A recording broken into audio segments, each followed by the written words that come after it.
Satu upaya kali dalam kotak penalti, tembakan! Satu peluang dari Uzbekistan yang sangat-sangat menggembirakan ini.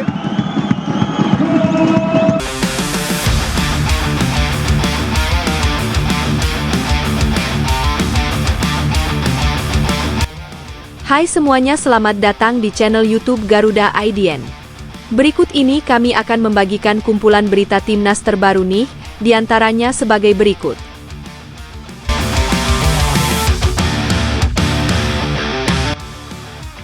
Pelatih Korea Utara langsung minta maaf usai pertandingan versus Uzbekistan.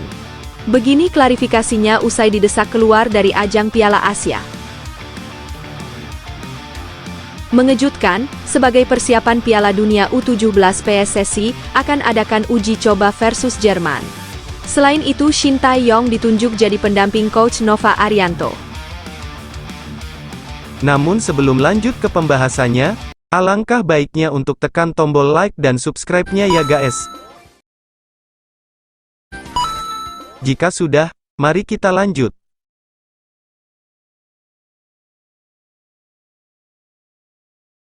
Pelatih Korea Utara langsung minta maaf usai pertandingan versus Uzbekistan. Begini klarifikasinya usai didesak keluar dari ajang Piala Asia. Timnas Uzbekistan baru saja menjalani laga melawan Korea Utara pada pagi ini 18 April jam setengah 1 dini hari. Laga ini digelar di Jeddah, Arab Saudi dan disiarkan langsung oleh 48 negara termasuk Indonesia sendiri. Pada babak pertama skuad Korea Utara tak berkutik setelah striker dari Uzbekistan menyerang ke area Korea Utara. Korea Utara yang cuma menang di adu fisik, kini telah menemukan lawan yang sepadan hingga akhirnya kebobolan 1-0 di babak pertama. Pada mulanya pemain Uzbekistan mendapatkan penalti usai pemain Korea Utara melanggar di kotak penalti. Namun striker Uzbekistan gagal memanfaatkannya dan berhasil ditepis oleh kiper Korea Utara. Namun tak cukup sampai di situ, pemain Uzbekistan bernama Saridin Hazanah berhasil memanfaatkan bola hasil tepisan kiper dan menendangnya hingga terjadi gol. Sontak saja Uzbekistan unggul 1-0 akhir babak pertama peluit dibunyikan. Selanjutnya pada babak kedua terjadi rotasi pemain dari Uzbekistan, sedangkan Korea Utara terpaksa bermain dengan 10 pemain saja, setelah sebelumnya menit ke-40 timnya mendapatkan kartu merah. Pemain tersebut bernama Kang Wyong yang bermain di posisi gelandang dari Korea Utara. Untuk hasil skor silahkan kalian lihat di judul dan thumbnail video ini. Tak seperti saat menghadapi Indonesia yang berakhir dengan kemenangan besar, dalam pertandingan versus Uzbekistan Korea Utara benar-benar dipaksa bekerja keras sepanjang 90 menit. Pelatih mereka dengan jujur mengakui bahwa Uzbekistan memberikan tantangan yang jauh lebih berat dan membuat timnya kesulitan mengendalikan permainan. Pertandingan melawan Uzbekistan benar-benar menguras tenaga kami, mereka lawan yang kuat dan tidak bisa dibandingkan dengan tim lain yang sebelumnya kami hadapi, ujar pelatih Korea Utara usai laga. Pernyataan itu keluar setelah timnya harus berjibaku melawan tekanan dan kualitas permainan tinggi dari Uzbekistan. Menurutnya, Uzbekistan tampil solid di segala lini, disiplin dalam bertahan, dan berani mengambil risiko dalam menyerang. Hal itu membuat Korea Utara tidak bisa bermain senyaman biasanya. Ia juga menyoroti bagaimana duel fisik dan taktik berjalan sangat ketat, membuat para pemainnya kehilangan ruang untuk berkreasi. Komentar pelatih tersebut secara tidak langsung menggarisbawahi perbedaan kelas antara tim-tim yang mereka hadapi. Saat melawan Indonesia, mereka seolah mendominasi tanpa perlawanan berarti. Namun saat bertemu Uzbekistan, mereka seakan dipaksa sadar bahwa ada level permainan yang jauh lebih tinggi, yang menuntut kesiapan tak hanya dari segi fisik, tapi juga mental dan strategi. Di sisi lain, isu mengenai dugaan pemakaian pemain berusia di atas 17 tahun oleh Korea Utara terus menjadi sorotan. Ketika ditanya mengenai hal tersebut, pelatih tim muda Korea Utara akhirnya buka suara. Ia menegaskan bahwa dirinya tidak mengetahui secara pasti mengenai data usia para pemain yang diturunkan. Menurutnya, tugasnya hanyalah melatih dan mempersiapkan tim sesuai dengan arahan yang diberikan oleh Federasi Sepak Bola negaranya. Semua keputusan terkait administrasi dan kelengkapan dokumen, termasuk soal usia pemain, berada di luar kewenangannya sebagai pelatih. Lebih lanjut, ia juga menyampaikan bahwa seluruh prosedur perekrutan dan verifikasi pemain sudah diatur dan diawasi langsung oleh Presiden Korea Utara, Kim Jong-un. Ia hanya menjalankan tugas sebagaimana mestinya, mengikuti instruksi dan kebijakan yang telah ditetapkan dari atas. Dalam konteks negara yang memiliki sistem tertutup dan sangat terstruktur, pelatih hanya menjadi bagian kecil dari mesin besar yang mengatur jalannya tim nasional. Saat ditanya apakah ia merasa ada kejanggalan dalam skuad yang dibawanya, pelatih tersebut hanya menjawab singkat dengan ekspresi datar. "Saya hanya menjalankan apa yang sudah diperintahkan oleh pemerintah kami," ucapnya singkat, menutup sesi konferensi pers dengan suasana yang kaku. Pertandingan antara Uzbekistan melawan Korea Utara yang berlangsung tadi malam benar-benar membuka mata banyak pihak soal kekuatan sesungguhnya dari tim Korea Utara.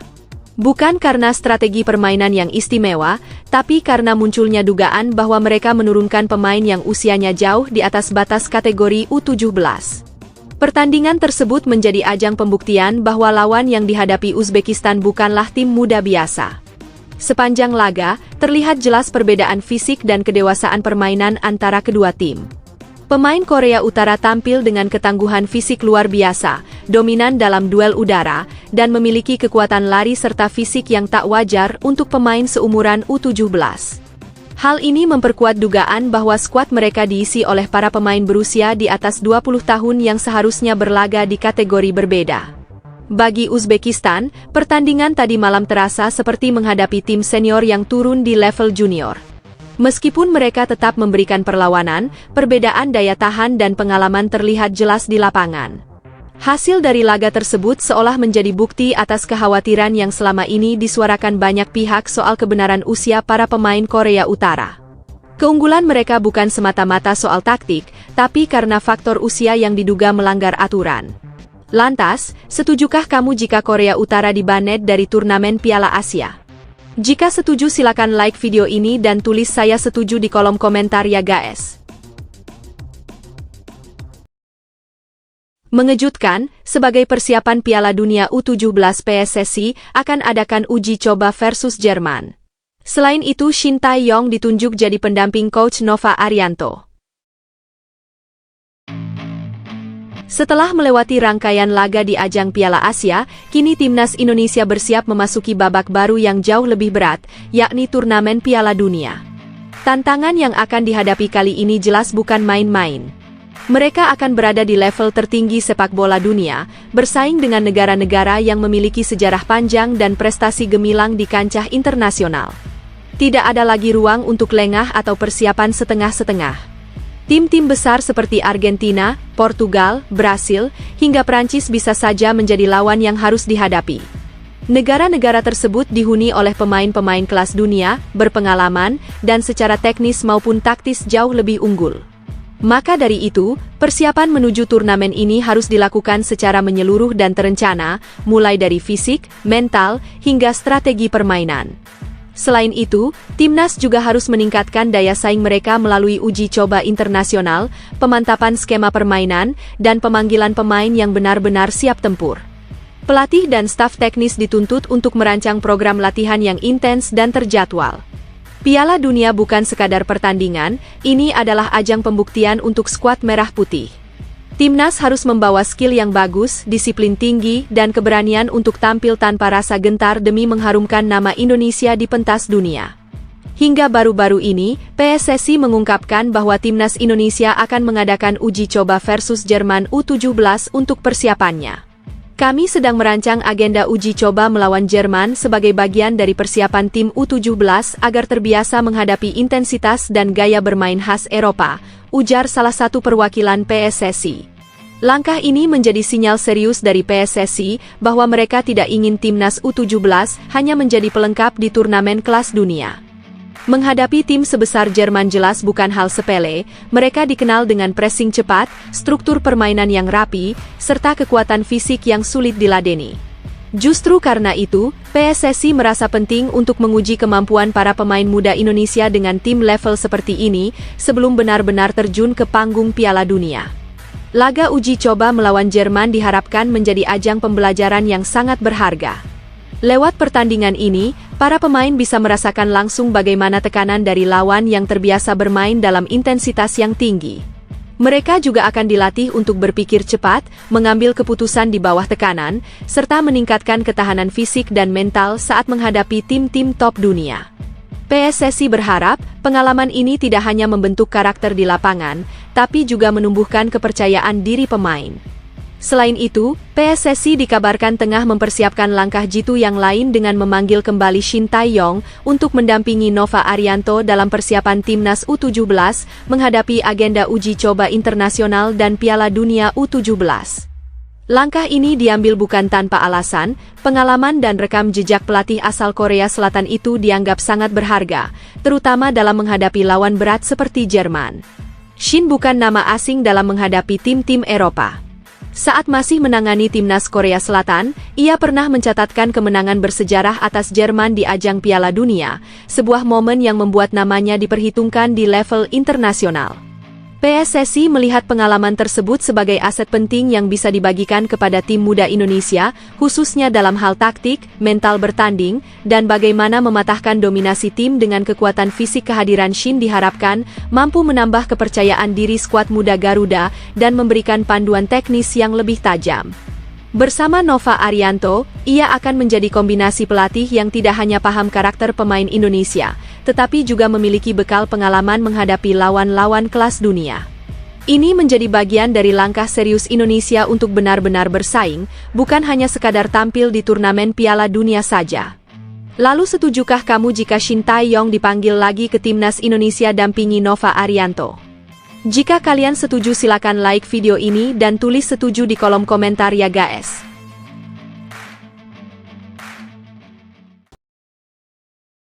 Alhamdulillah, Cyrus Margono resmi bermain untuk klub FC Dukakjini.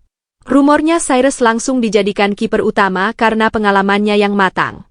Netizen Indonesia makin tak sabar untuk menantikan debutnya di skuad Garuda. Nama Cyrus Margono kembali mencuri perhatian setelah muncul spekulasi bahwa ia akan bergabung dengan klub Liga Kosovo, KF Dukakjini. Rumor ini mencuat setelah akun Instagram resmi klub tersebut terlihat mengikuti akun pribadi sang kiper. Mengingat klub ini hanya mengikuti 43 akun, keberadaan Cyrus di daftar tersebut menimbulkan dugaan bahwa ia berpotensi menjadi bagian dari tim. Setelah resmi mendapatkan paspor Indonesia pada 21 Maret 2024, Cyrus Margono mengalami masa sulit dalam karirnya. Kontraknya bersama Panathinaikos B di Liga 2 Yunani tidak diperpanjang pada akhir musim lalu, membuatnya berstatus tanpa klub sejak 1 Juli 2024. Padahal, ia sempat tampil dalam 8 pertandingan musim lalu. Selama masa tanpa klub, banyak penggemar yang berharap ia melanjutkan karir di Liga 1 Indonesia, namun hingga kini, keinginan tersebut belum terrealisasi. Di tengah ketidakpastian tersebut, muncul kabar bahwa KF Dukakjini mungkin akan menjadi pelabuhan baru bagi sang penjaga gawang. KF Dukakjini merupakan salah satu klub yang berlaga di kasta tertinggi Liga Kosovo.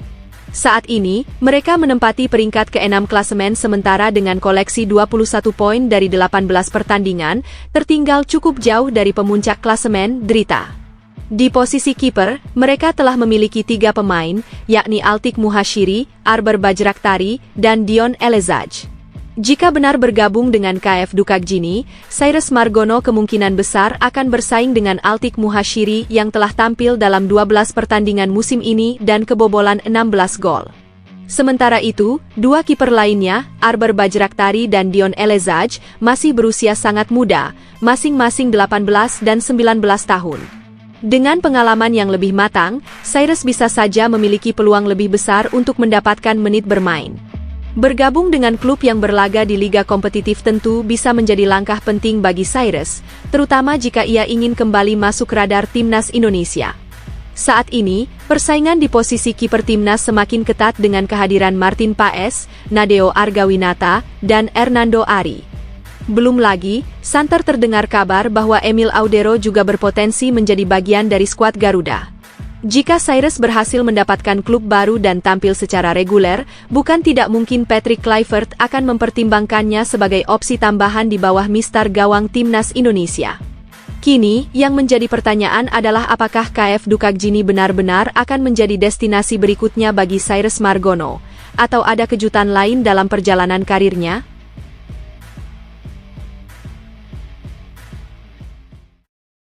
Terungkap, Timothy Baker tak dicoret oleh Indra Shafri dari skuad timnas U20.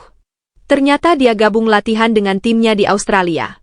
Sisi positifnya pemain ini bisa belajar lebih banyak di Australia.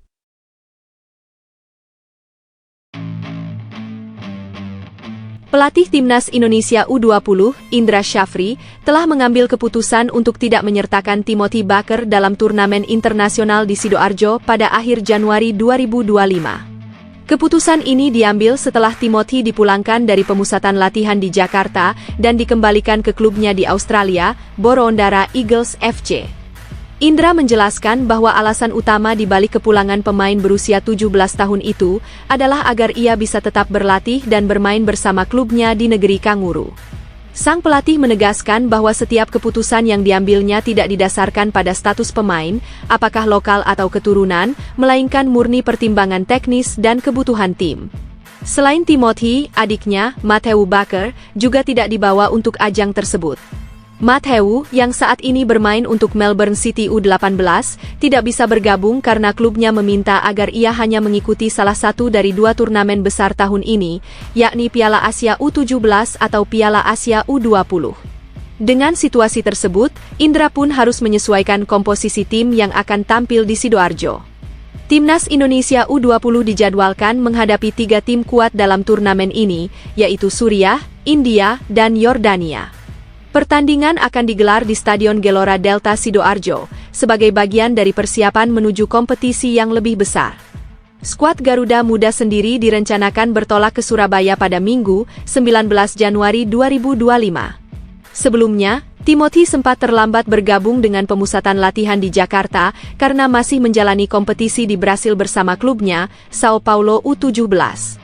Ketidakhadirannya dalam tahap awal TC tentu berpengaruh terhadap adaptasi dan persiapan tim secara keseluruhan.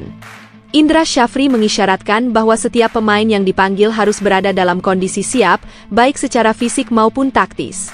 Dengan adanya keterlambatan dan kewajiban Timothy untuk kembali ke klubnya, Indra akhirnya memilih untuk tidak memasukkannya dalam daftar pemain yang akan berlaga di turnamen ini.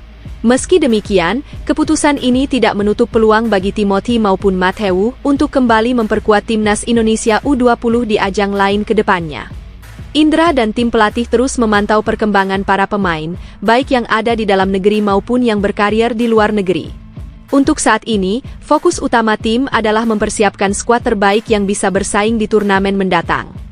PSSI dalam waktu dekat juga akan mengumumkan daftar final pemain yang akan bertanding di Sidoarjo. Dengan adanya beberapa pemain yang absen, kesempatan terbuka bagi talenta-talenta muda lainnya untuk menunjukkan kemampuan mereka bersama Garuda Muda. Gawat, Sadil Ramdhani kabarnya akan kembali ke Liga 1 karena Liga Malaysia sedang sepi peminat. Namun, dengan performa pas-pasan netizen Indonesia prediksi dia hanya bisa masuk ke Liga 2. Liga Super Malaysia tengah menghadapi tantangan besar terkait menurunnya jumlah penonton, baik di stadion maupun di tempat-tempat umum seperti kedai mamak yang biasa menjadi titik berkumpulnya para penggemar sepak bola. Meskipun kompetisi telah memasuki pekan ke-19, suasana di tribun masih terasa lengang, jauh dari riuhnya dukungan yang dulu menjadi ciri khas liga ini. Fenomena ini semakin terlihat dari data jumlah penonton di beberapa pertandingan terbaru. Salah satunya adalah laga antara Penang dan Selangor yang hanya dihadiri oleh 2.000-an orang. Padahal, Selangor dikenal memiliki basis supporter fanatik yang selalu memenuhi stadion, baik di laga kandang maupun tandang. Situasi serupa terjadi dalam pertandingan lain, seperti Terengganu melawan Johor Darul Teazim yang hanya ditonton oleh 2.000-an orang juga. Serta Perak menghadapi KDN yang bahkan lebih sedikit, hanya menarik 1.000-an penonton. Angka yang lebih memprihatinkan terjadi dalam laga Sri Pahang kontra KL City, yang hanya menarik 956 penonton, dan pertandingan antara Negeri Sembilan melawan Sabah yang bahkan hanya disaksikan 537 orang. Ini menunjukkan tren penurunan signifikan dalam keterlibatan supporter, yang seolah mulai kehilangan gairah untuk datang langsung ke stadion guna mendukung tim kebanggaan mereka. CEO PDRM FC, Hafiz Zainal Abidin, menyebutkan bahwa kondisi ini menjadi alarm serius bagi pihak penyelenggara liga. Jika situasi ini terus berlanjut, daya tarik Liga Super Malaysia bisa semakin merosot, tidak hanya dari segi jumlah penonton di stadion, tetapi juga dalam hal minat masyarakat terhadap sepak bola lokal secara keseluruhan.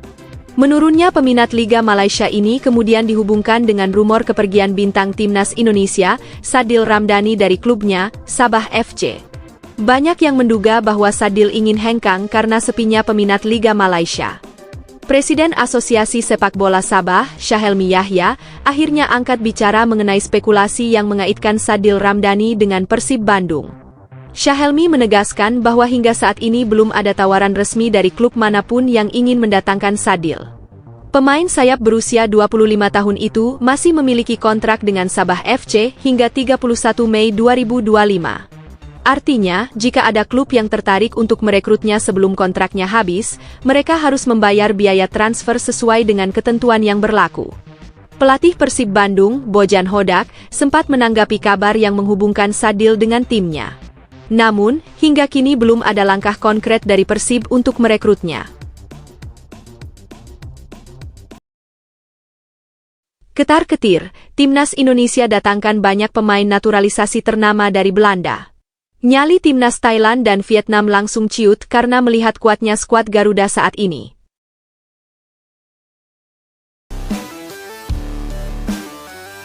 Media Vietnam kembali menyoroti perkembangan program naturalisasi yang sedang dijalankan Timnas Indonesia. Mereka bahkan memberikan peringatan kepada Thailand dan Vietnam untuk lebih waspada, mengingat kehadiran 3 pemain keturunan Indonesia yang sedang dalam proses menjadi warga negara Indonesia. Ketiga pemain tersebut adalah Ula Romeni, Tim Gepens, dan Dion Marks, yang diyakini bisa menjadi tambahan kekuatan signifikan bagi skuad Garuda di berbagai level kompetisi. Ketiga pemain ini telah mendapat persetujuan dari Komisi 10 dan 12 DPR RI untuk memperoleh kewarganegaraan Indonesia pada Senin, 3 Februari 2025. Saat ini, mereka hanya tinggal menunggu terbitnya surat keputusan Presiden sebagai syarat akhir sebelum resmi menjalani pengambilan sumpah sebagai WNI. Jika tidak ada hambatan, proses tersebut akan dilaksanakan di luar negeri pada Sabtu, 8 Februari 2025.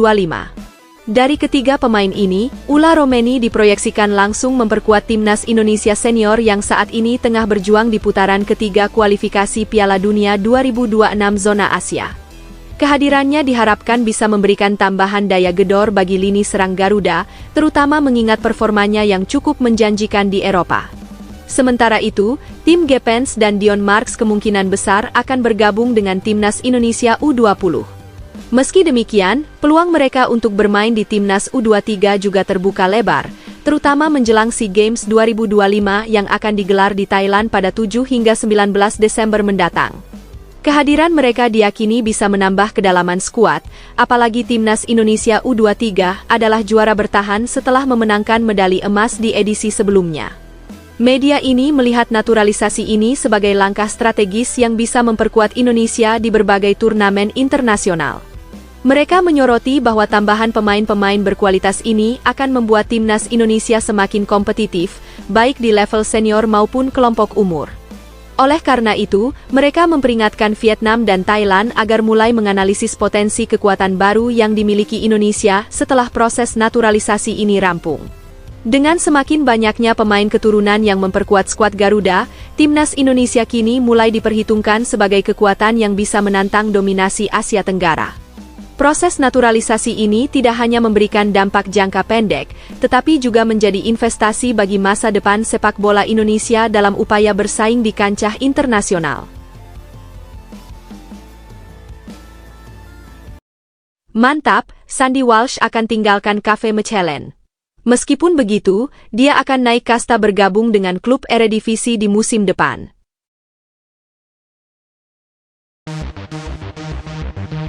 Meskipun bursa transfer musim dingin telah resmi ditutup, Sandy Walsh berpeluang untuk segera berganti klub. Sejumlah pemain Timnas Indonesia telah lebih dulu memastikan kepindahan mereka sepanjang jendela transfer ini. Ula Romeni, misalnya, telah resmi bergabung dengan klub Inggris, Oxford United. Sementara itu, Kevin Dix juga mengamankan transfernya ke Borussia Mönchengladbach, meski baru akan mulai bermain di Bundesliga pada musim panas mendatang. Kini, giliran Sandy Walsh yang dikabarkan akan meninggalkan KV Mechelen. Pemain bertahan berusia 29 tahun tersebut mengalami musim yang sulit di Liga Belgia. Sepanjang musim ini, ia hanya tampil dalam 7 pertandingan di semua kompetisi dan belum pernah menjadi starter di Liga Domestik. Satu-satunya kesempatan baginya untuk bermain sejak menit pertama terjadi saat Mechelen menghadapi Beerschot di Crocky Cup pada Desember lalu. Minimnya kesempatan bermain membuat masa depannya di klub semakin dipertanyakan. Kontrak Walsh bersama Mechelen akan habis pada 30 Juni 2025, yang berarti ia bisa pindah secara gratis pada musim panas nanti. Beberapa klub mulai menunjukkan ketertarikan terhadapnya, salah satunya adalah FC Twente. Menurut laporan dari jurnalis asal Belanda, klub Eredivisie tersebut telah menanyakan situasi Walsh dan mempertimbangkan untuk merekrutnya. Jika kepindahan ini terwujud, ia akan bergabung dengan Mees Hilgers, rekan setimnya di timnas Indonesia yang sudah lebih dulu bermain untuk Twente. Selain Twente, masih ada klub lain yang dikabarkan tertarik mendapatkan tanda tangan Walsh. Jika ia benar-benar memilih meninggalkan Belgia, itu akan menjadi pengalaman pertamanya bermain di luar negeri. Sepanjang karir profesionalnya, ia hanya membela klub-klub Belgia, mulai dari KRC Genk, Zulte Waregem, hingga KV Mechelen. Pergi ke Eredivisie bisa menjadi tantangan baru sekaligus peningkatan bagi karirnya. Dari segi prestasi, FC Twente merupakan tim yang lebih kompetitif dibandingkan Mechelen. Klub asal Enschede itu saat ini berlaga di Liga Eropa dan bersaing di papan atas Eredivisie, sementara Mechelen masih berjuang di papan bawah Liga Belgia. Jika bergabung dengan Twente, Walsh tidak hanya berpeluang tampil di level yang lebih tinggi, tetapi juga bisa lebih sering dimainkan, mengingat klub tersebut cukup sering mengandalkan rotasi pemain dalam skuadnya. Kini, keputusan ada di tangan Walsh. Dengan kontraknya yang akan segera berakhir, ia memiliki waktu untuk mempertimbangkan pilihan terbaik bagi kelanjutan karirnya. Jika Twente menjadi tujuan berikutnya, maka ia berkesempatan bermain di liga yang lebih kompetitif dan memperkuat sinergi dengan Mees Hilgers sebelum membela timnas Indonesia di ajang internasional.